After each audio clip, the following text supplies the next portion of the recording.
En fait, avant de venir au colloque, je me posais la question, qu'est-ce que je vais bien pouvoir leur raconter? Je ne vais pas présenter des chiffres, je ne suis pas un expert. Et Dieu sait qu'on joue énormément avec les chiffres en Algérie. Je ne vais pas leur présenter une étude, j'en ai pas fait. Et il n'y a pas d'organisme assez libre et assez autonome et assez indépendant pour pouvoir le faire en Algérie. Donc je me suis dit, je vais leur raconter une histoire, ou plusieurs, celle d'hommes et de femmes libres qui se battent au quotidien, pour certains depuis un bon nombre d'années, pour une Algérie meilleure, pour une Algérie plus digne et où on peut vivre et s'exprimer et où on garantit les droits de l'individu. Cette présentation qui est un peu brute, fait partie d'un travail un peu plus approfondi qui est en cours. C'est une sorte de caravane de la citoyenneté active qui devrait sillonner l'Algérie. On est en train de préparer ça avec les moyens du bord. Et donc là, on a puisé un peu sur la bibliothèque média ou la base de données média qu'on a. En fait, moi je suis militant réellement depuis 2 ans.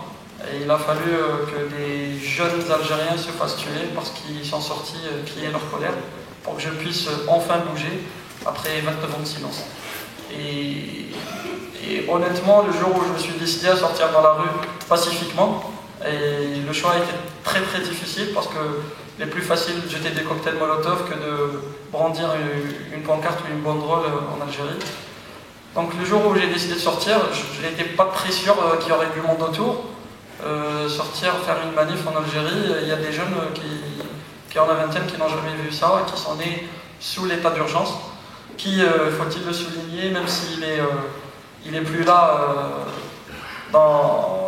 sous sa forme qu'on connaissait avant, les dispositions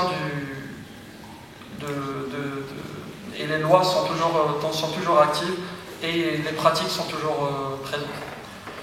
Donc, je vais quand même donner quelques chiffres, juste pour se mettre un peu dans le bain. On est à peu près 37 millions d'Algériens, 70% de jeunes, 4 millions de jeunes. On a eu récemment 6 millions de votants. Je donne toujours les chiffres officiels. Ça reste toujours des chiffres très officiels.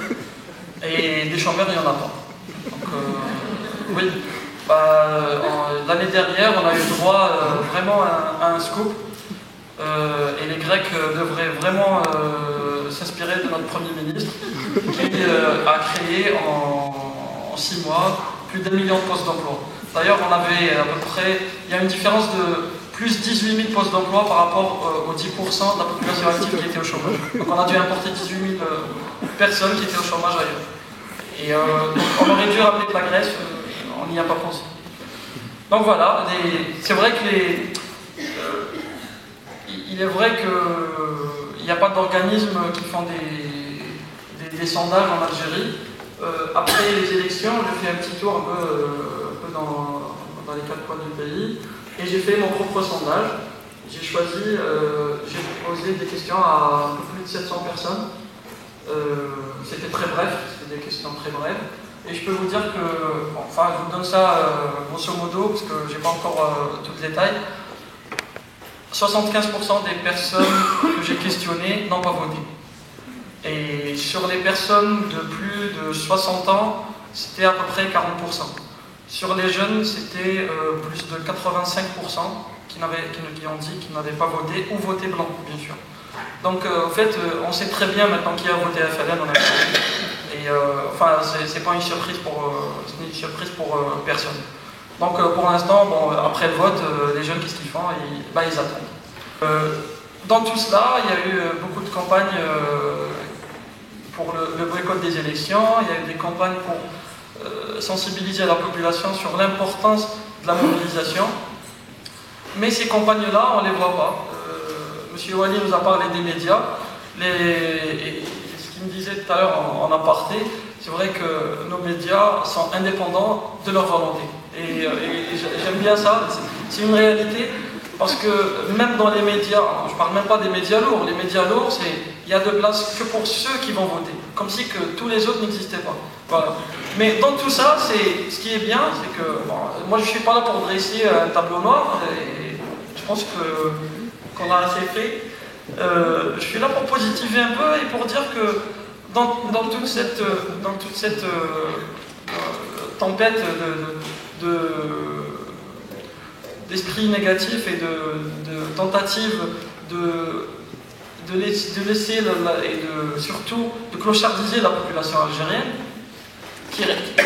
Dieu sait que cette population résiste, ce peuple résiste, il y a toujours des hommes et des femmes libres, comme je le disais, qui se battent et dont on parle très très peu ou pas du tout.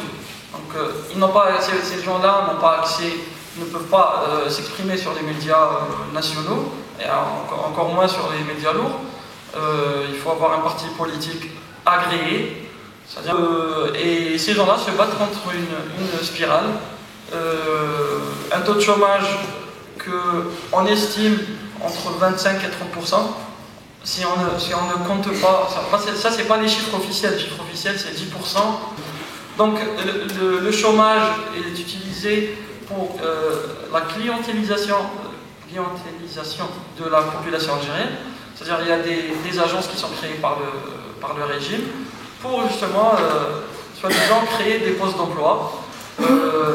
Et en réalité, on travaille pour le régime. On est toujours à la solde du régime. Donc soit vous abdiquez, soit vous crevez de faim. C'est ça le choix. Donc ça c'est pour l'emploi. Et je pense que tout à l'heure on a eu des experts qui en ont déjà parlé. Ensuite il y a le logement. La crise elle est là depuis plus d'une vingtaine d'années, peut-être même 30 ans. Mais c'est toujours la même démarche. C'est-à-dire que le citoyen doit attendre que le régime lui fasse cadeau d'un logement. Et donc on reste toujours dans cette approche de dépendance du régime. Et quelqu'un qui a déposé un dossier pour un logement ne sortira jamais faire une manifestation contre ce régime même qui est censé lui donner un logement dans quelques mois, voire quelques années. L'éducation aussi, moi je ne parlerai même pas de la justice parce que c'est toute une histoire, tout est bloqué. Donc, et l'éducation, le système éducatif algérien est utilisé dans l'endoctrinement de cette jeunesse algérienne. C'est incroyable.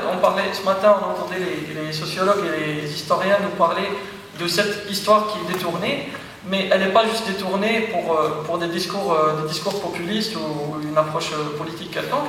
Elle est détournée aussi dans nos écoles, où c'est dans nos écoles qu'on apprend que Messali Hadj est un traître. C'est pas ailleurs, c'est une réalité, il faut le dire. C'est dans nos écoles que, selon les grés des uns et des autres, selon les humeurs, on découvre que tel était un héros de la Révolution. Alors que, quelques temps auparavant, on n'en parlait même pas.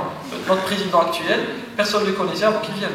Moi, perso, j'ai étudié dans une école algérienne. Je n'ai jamais entendu parler de lui avant de le voir venir pour la campagne électorale. Enfin, Boudiaf aussi, feu Boudiaf, il était interdit de parler de lui c'était interdit de parler de lui pendant des années. L'un des initiateurs de la révolution algérienne. Et j'en passe, il y en a plein. Tout ça, c'est utilisé, donc ça c'est que pour l'histoire. Et donc, même tout le système éducatif est à revoir, parce que c'est carrément une machine de lavage de cerveau pour le compte du régime algérien. La libre expression, je ne parle pas des médias, je parle de la libre expression, je parle des espaces publics qui sont inexistants. Le meilleur exemple, c'est la place des Martyrs. C'est l'une des plus grandes places d'Alger, je pense que c'est la plus grande. Dès qu'il y a eu quelques mouvements sociaux qui ont commencé à prendre place dans cette place, qui est tout un symbole pour les Algérois et les Algériens, on a imaginé un projet et des travaux qui ont démarré juste après.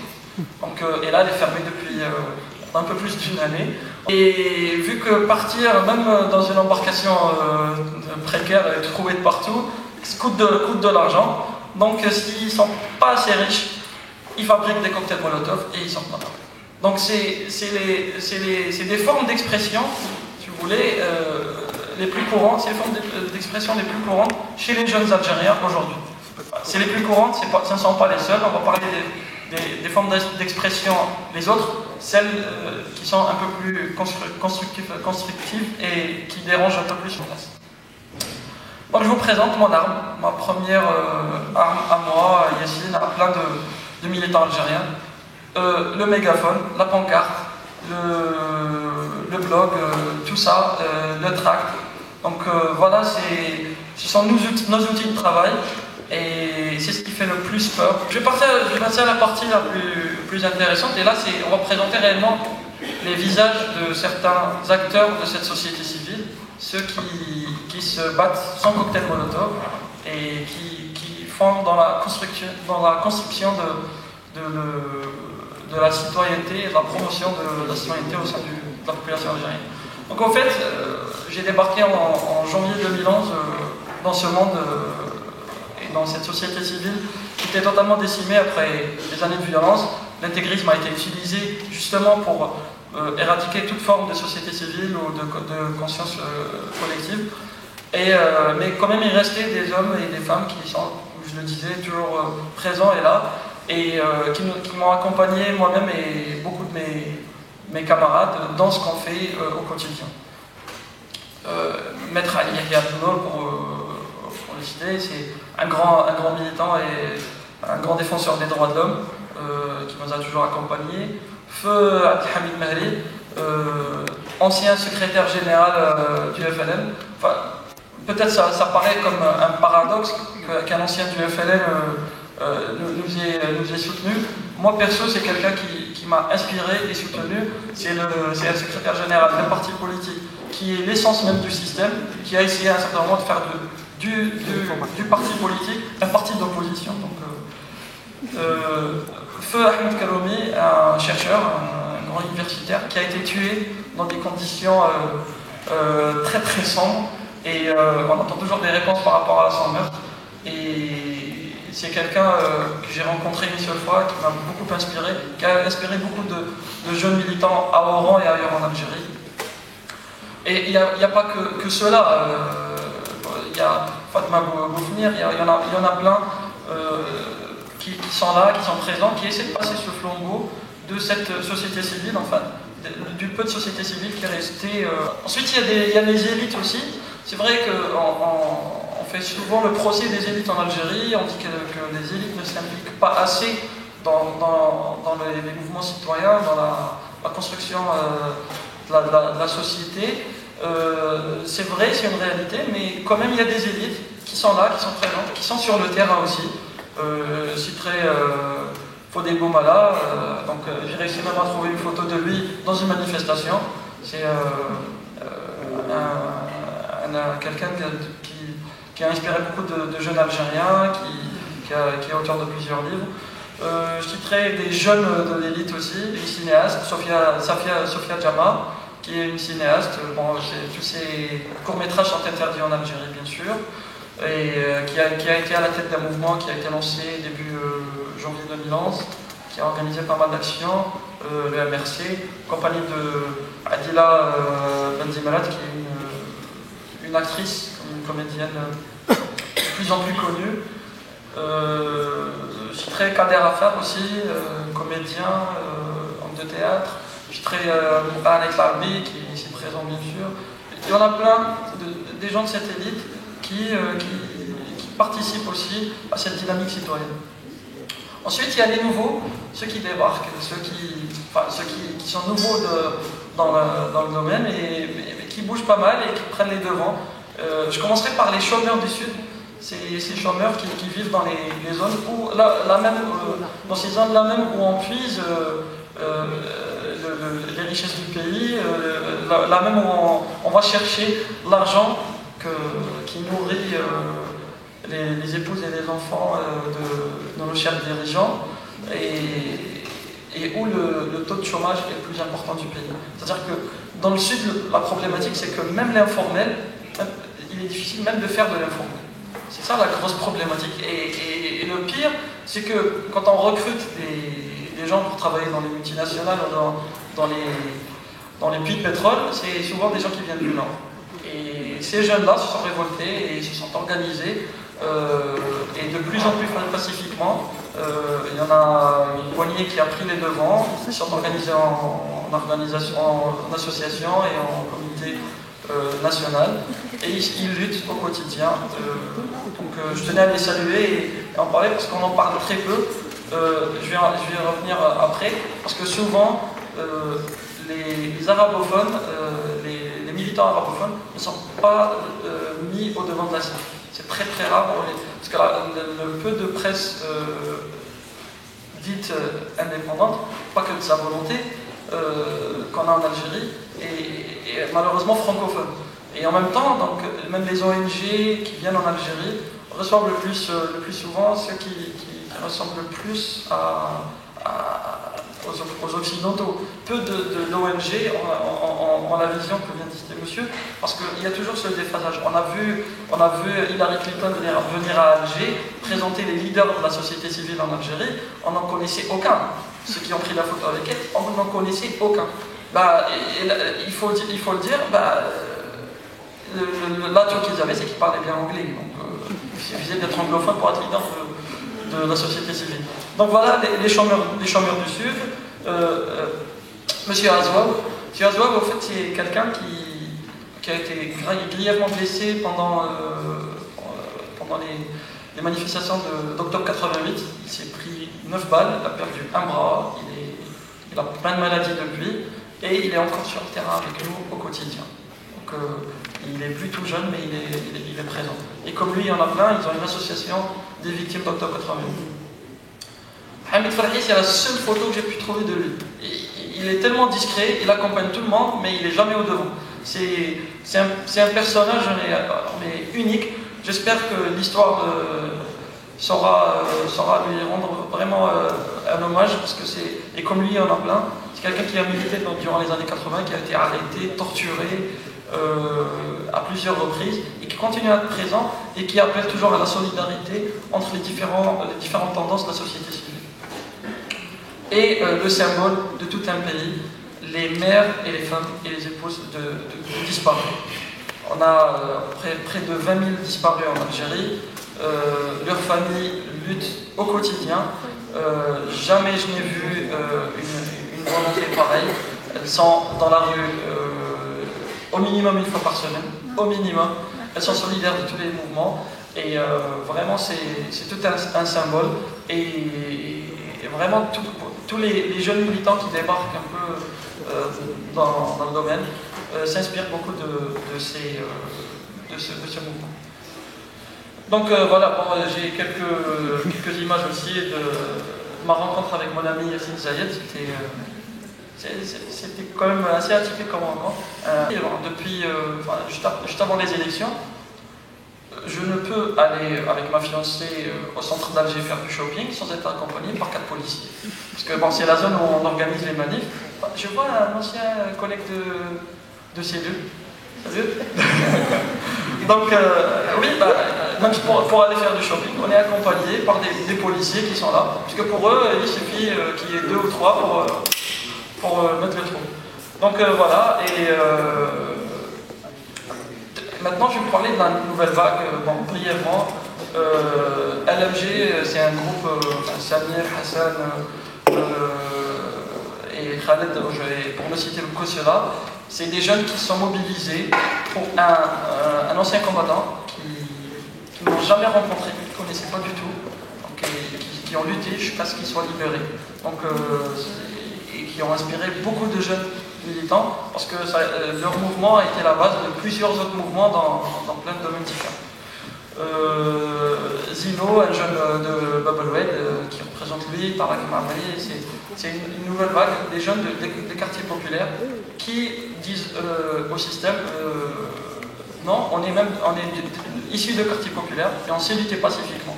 Zino, c'est quelqu'un qui a attaqué, qui a fait en 2 nuits, il a fait, je pense, plus de 500 à 550 tacs pendant qu'on a organisé les manifestations l'année dernière. Abdelkader Kharba, c'est un syndicaliste avec les chômeurs notamment, qui est solidaire de tous les mouvements syndicaux en Algérie et pour lequel l'Élysée, je pense l'Élysée a fait une déclaration récemment, qui a été arrêté et qui a été inculpé. Je pense qu'il a écopé d'une année de prison avec sursis. Quelques arabophones, enfin, bon, donc en dehors des gars d'ALMG qui sont d'Alger, tous les autres sont issus soit de quartiers populaires, soit des régions intérieures du pays. Donc tous les restants sont des arabophones. Et c'est ces gens-là qu'on essaie un peu de mettre au devant, parce qu'on a l'impression que c'est surtout les francophones et ceux enfin, les chanceux comme nous qui ont pu grandir dans des grandes villes ou dans le nord du pays. Mais quand même, à l'intérieur du pays, il y a des gens qui bougent, il y a des gens qui s'organisent, il y a un mouvement qui est là, qui a besoin d'être accompagné. Donc Karim et Mustapha, ce sont deux cette œuvre qui représente un peu l'avant-garde de cette élite, si vous voulez, de la société civile arabophone. Et donc voilà, tous ces gens-là ont donné naissance à plein de mouvements. J'ai MJ, KPFD, Algérie Pacifique, Nessourire, et c'est vraiment maintenant, on est à peu près à la naissance de 2 ou 3 mouvements citoyens, enfin ce que je rencontre, 2 ou 3 mouvements citoyens par semaine. C'est énorme. Je pense que après quelques mois d'hésitation, les gens maintenant vont sur le terrain. Au départ, c'était plus sur les réseaux sociaux où les gens se limitaient un petit peu à ces espaces-là. Donc il y a toute une dynamique. Et pour parler des médias sociaux, je pense que Yassine Zaïd pourra plus développer cela. Bon, c'est vrai que c'est un outil important qu'on utilise, et c'est un outil qui permet aux artistes algériens pro-changement et qui luttent aux côtés des militants de s'exprimer, parce qu'ils ne peuvent pas s'exprimer ailleurs que via leurs ordinateurs. Et il faudra juste faire confiance à ces hommes et à ces femmes qui sont sur le terrain, et surtout essayer bien sûr de les accompagner au maximum. Merci beaucoup.